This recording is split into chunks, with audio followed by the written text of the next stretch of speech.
njia kama hizo. Tutatumia hii TV Najo TV kwa ajili ya kuwa tunaelimisha kila siku, na hii ni sehemu ya kwanza. Tunakukaribisha sana wewe mwanafunzi wa kidato cha 6 popote ulipo. Kabla sijaanza kufundisha, kuna wanafunzi wametutumia ujumbe hapa. Huyu anaitwa Rosemary Chazi Mgaya, anatokea Kilima Hewa. Anasema kwamba anashukuru sana kwa hii program na anapongeza sana kwa hao vijana wa Kinyamonta kujitokeza kwa wingi, na ana appreciate programu hii. Hivyo ni kusini na wewe uliye nyumbani, unaweza ukanitumia ujumbe wako kwa namba ambayo itabidi displayed hapo kwenye screen, na tutakuwa tunafanya hivi kila wiki. Basi bila kupoteza muda, kwa upande wangu mimi nitaenda kuwasaidia vijana kwa somo la biology. Somo la biology, na nitaanza na nutrition. Nutrition nitaanza kwenye kipengele kinaitwa heterotrophic nutrition. Tunajua kuna katika nutrition imegawanyika katika aina mbili. Aina hizi mbili ambayo ni autotrophic na heterotrophic. Auto ni ile nutrition ambayo inatokea mmea, mnyama, organism anajitengenezea chakula mwenyewe, lakini hetero anategemea. Specialized as a human being, tunategemea chakula kutoka for other organism, aidha majani au nyama. Basi mfumo wa mwanadamu wa chakula, which is digestive system, it have the layers, na it is in form of kernel, yani uko kama tube, umeona? Na ile tube ina layer ya ndani ambayo inakuwa ni line. It has some vills, na zile vills zina kazi, they have supplied with blood vessel. Zile blood vessels kazi yake ni zina absorb food, nutrient, kupeleka kwenye sehemu nyingine za mwili kwa ajili ya kazi za kawaida za kila siku. Basi nipende kuendelea. Kwa hiyo hizi ziko katika aina ya layer, na hizo layer ziko nne.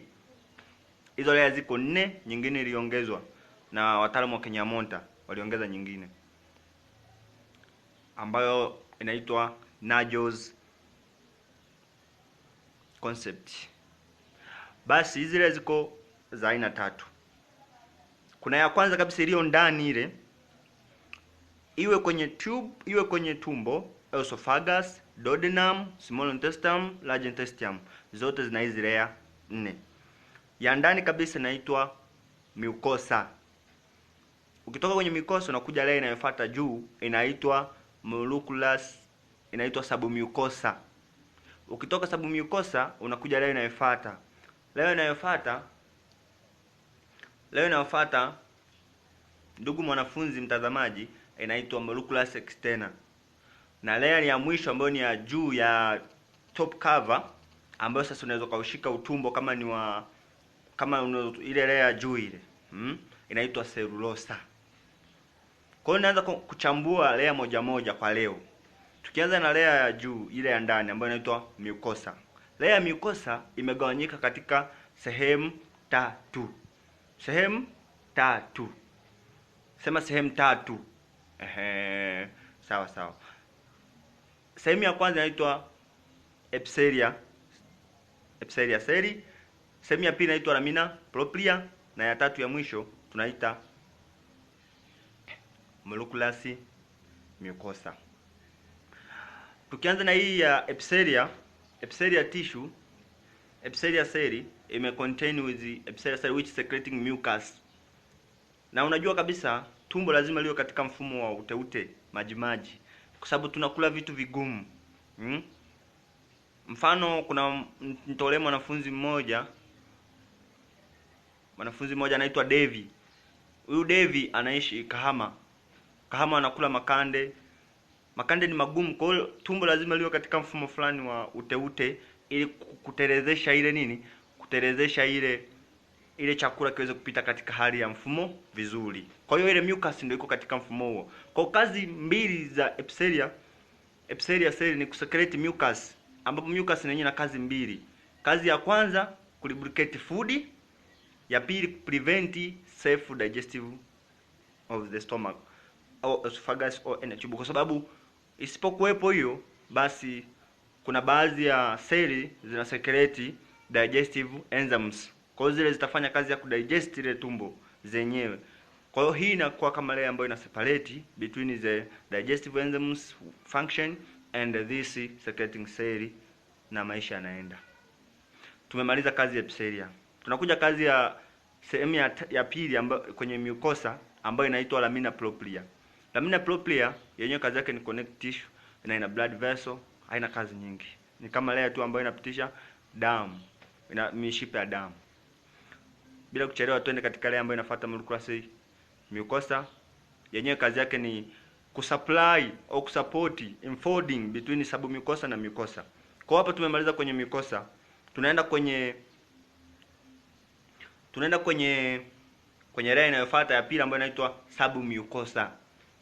Umeona? Submucosa. Sasa hii submucosa, ukitoka kwenye mucosa unapanda juu unaingia kwenye submucosa. Submucosa yenyewe it have the same connective tissue na zile supporting cell kwa ajili ya digestive system, haina kazi nyingi. Lakini pia tunaenda kwenye layer inayofuata ambayo ni ya tatu, inaitwa moleculus externa. Moleculus externa ina smooth muscle which are named as involuntary muscle na which are known as circular muscle and longitudinal muscle. Hizi zinafanya kazi antagonistically. Mfano nitolee kwenye esophagus peristaltic movement. Hii peristaltic movement inatokea kwenye pale ambapo kuna meza tonge la ugali, likifika pale linakuwa hii circular eclax longitudinal ina contract. Kwa hiyo kile kitendo kinasababisha tonge liweze kushuka mpaka kwenda kwenye tumbo. Naam, tunaendelea. Kwa hiyo kwenye molecular externa ambayo ni layer ya tatu, ndio kazi yake ni hiyo, ina circular na longitudinal which are voluntary. Kazi yake especially kwenye peristalsis, kwenye esophagus. Basi bila kupoteza muda twende kwenye layer ya mwisho ambayo inaitwa cellulosa. Cellulosa.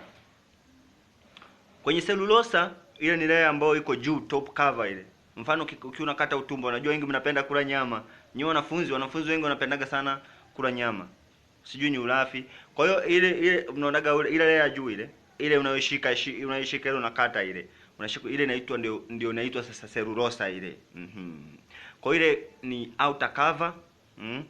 Function yake ni kuprotect na vitu kama hivyo. Kwa undani zaidi tembelea katika channel yangu ya YouTube Najo Deo Mwene. Usisahau kusubscribe, kulike na kucomment. Lakini kabla kumaliza kwa siku ya leo, ningependa pia nisome message za wanafunzi walioweza kututumia ujumbe. Huyu anaitwa Jackson Mogege, anatokea kule Nyamoge.